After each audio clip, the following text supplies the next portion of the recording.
guys, it's Angela with Panda Kisses, and tonight we are going to be making this cool sticker keeper. It's called a sticker keeper, and it fits a small notebook, which I will show you later.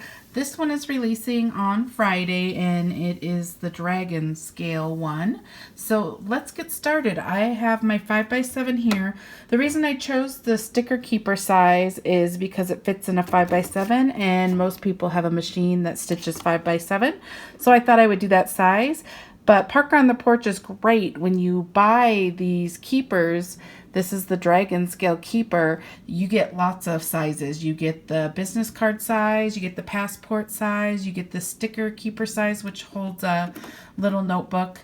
You get the checkbook size. So there's lots of different sizes. You get a lot for your money. So I'm going to go ahead and do the first step, which is the placement stitch directly on tearaway stabilizer on my 5x7 hoop.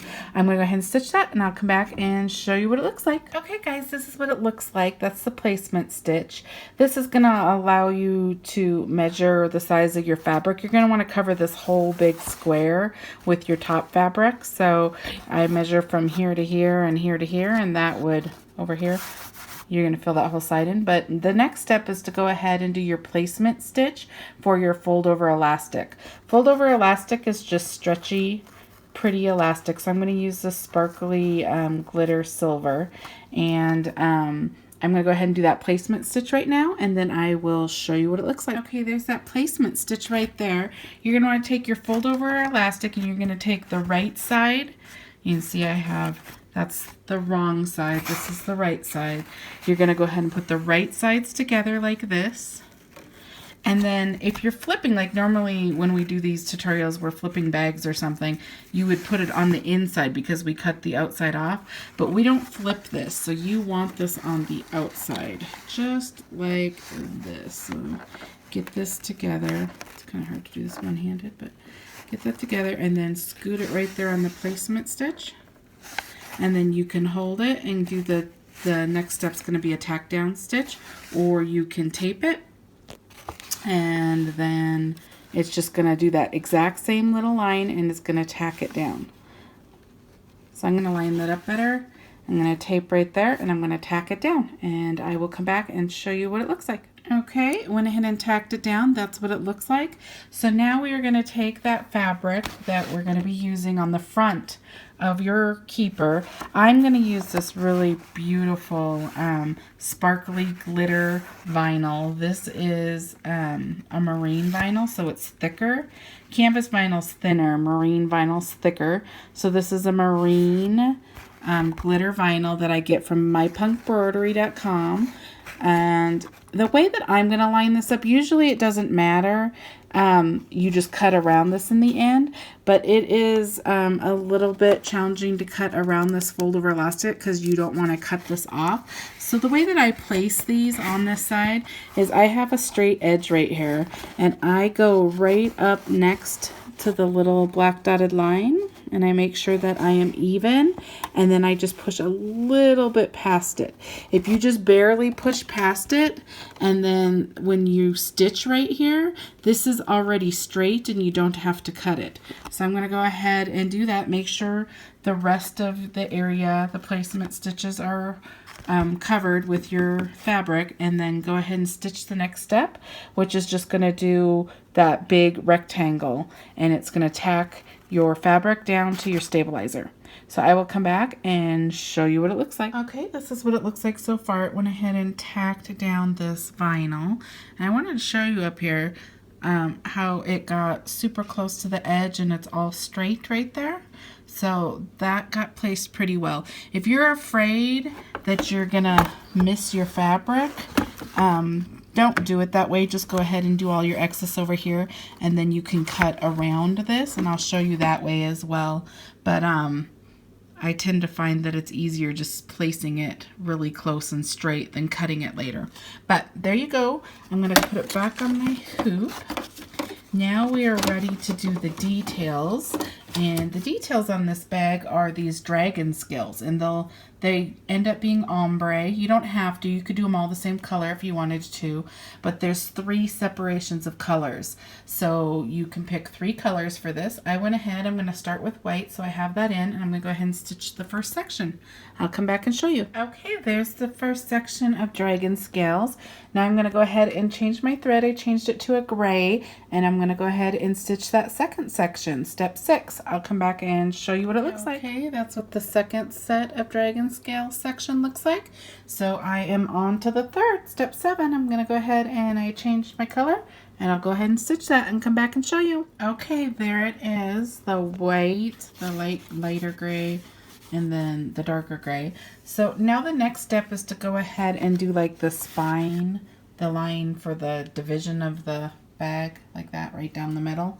So I'm going to go ahead and do that in black, and I will come back and show you. Okay guys, this is what it looks like so far. So if you added more designs to this, you need to do that now. Like if you did a monogram or whatever, you need to do that right now.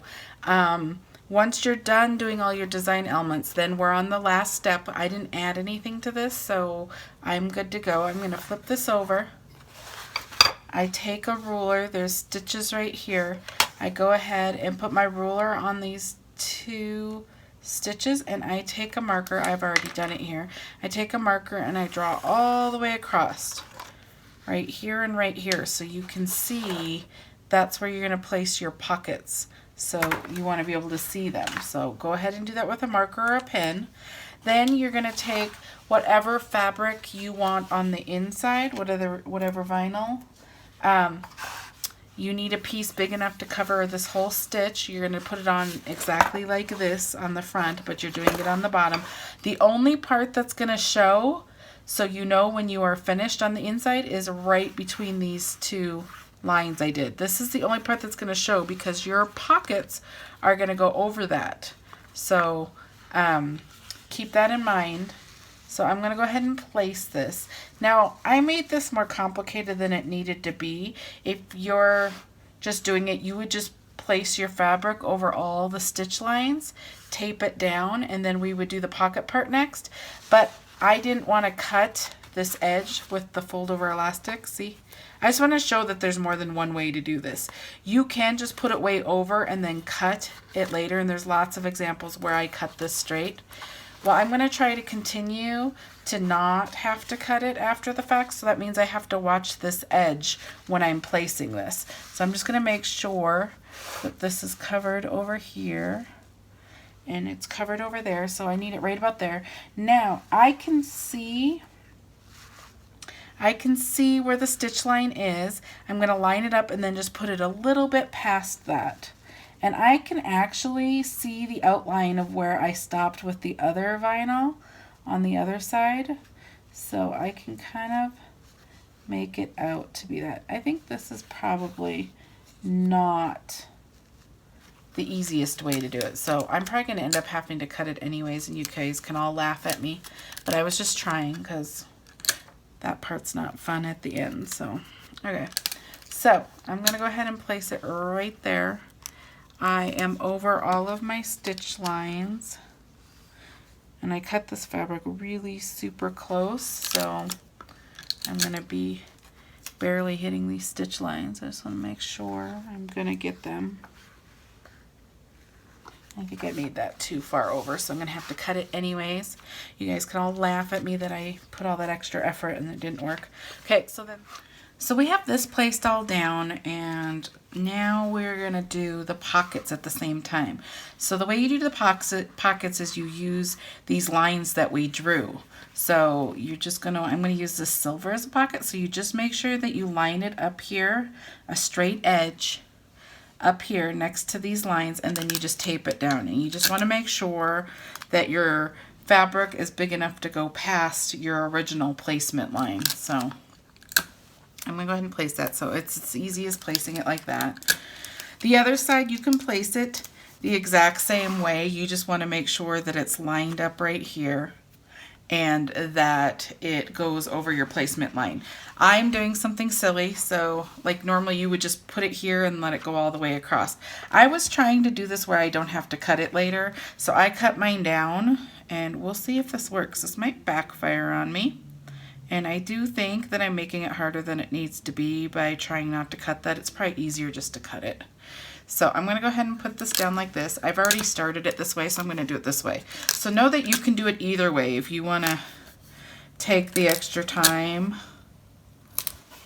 and try make it where it's straight and perfect. Right, you can see I'm already going to have to cut this black because it's not going to look perfectly great, but I'm going to try it anyways just because I started it. But otherwise, you can put a big piece right here, and then you'll just cut it later. It's not a big deal.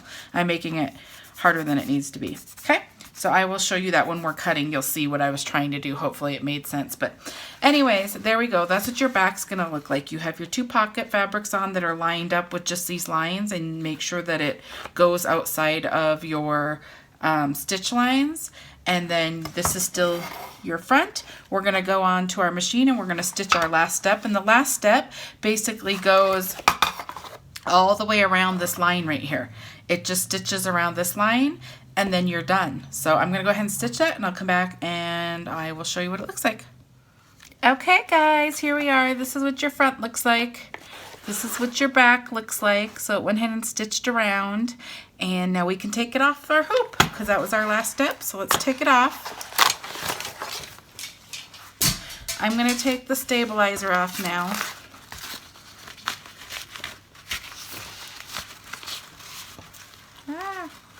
The tape's holding it.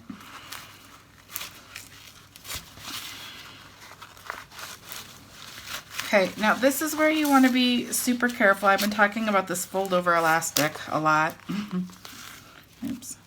These are kind of, I don't know if you've made like a planner band, but these are kind of like planner bands because you have this fold over elastic hanging off the edge. And it's really easy to forget about and cut off. So, man, I have tape all over me. Hold on. Okay. So this is what it looks like when it comes off of the hoop. So this side doesn't really matter. That's why I didn't care if it was all excess, and you can just cut straight and be done. What I was trying to do in this tutorial was to show you 2 different ways. You can make it really long and both sides are like this, and then you have to hold your fold over elastic down and cut a straight edge. Hold it over here and cut a straight edge to get the front and the back part off. I was trying to do it where you didn't really have to cut past this, and I did a pretty good job, I guess. This looks a little weird, so I just really have to trim right there and I'm done. But look how straight the front looks. The front looks straight and great. It's really hard to cut straight over this with that fold over elastic. But in any case, I'm going to move on. So I'm going to just hold this right here. Make sure you don't cut this. If you have a bunch of fabric on this side, you didn't do it the way I did, you have to, don't cut that off. Hold it, make sure you remember it.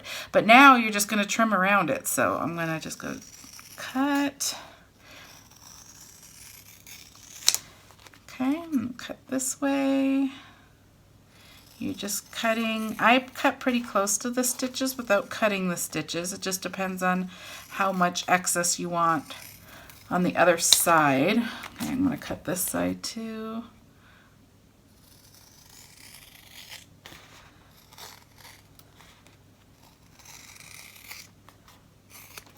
Okay, now this would be all long and I'd have to hold this back and cut it, but I don't have to do the front. I have a little bit on the back to make this a little more perfect. So I'm going to use this little scissors just because it's kind of close. So I'm just going to cut a little bit to make it a little more straight.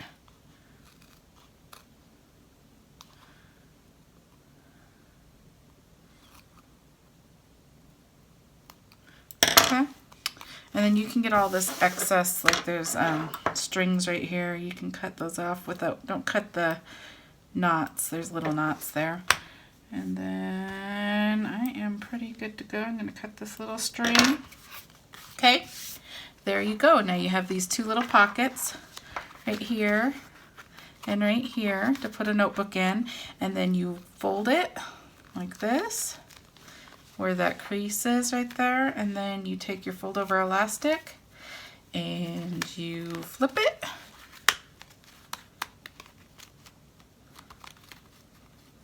there you go. You have your cute little sticker pocket keeper.